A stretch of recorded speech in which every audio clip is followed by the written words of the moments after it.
Hey guys, in this video I'll show you how to add Outlook calendar to Notion. Now the first thing I want you to do is just open up Outlook.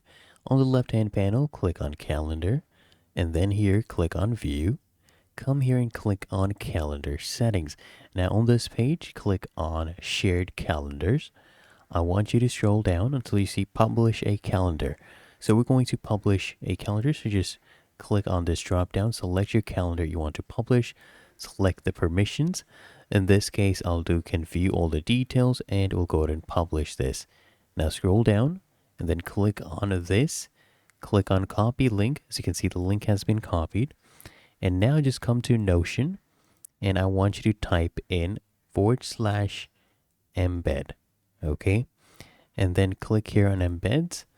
All you need to do is just paste in the link, click on embed link, and the calendar should be embedded in Notion from Outlook. As you can see, there you go, it is loading up Microsoft Outlook. Just give it a few more seconds and your calendar would be synced right here.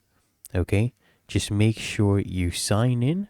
That's literally all you have to do. Just make sure you're using the same email account and you sign in. And there you go. So if you found this helpful, make sure you smash that like button and subscribe to the channel.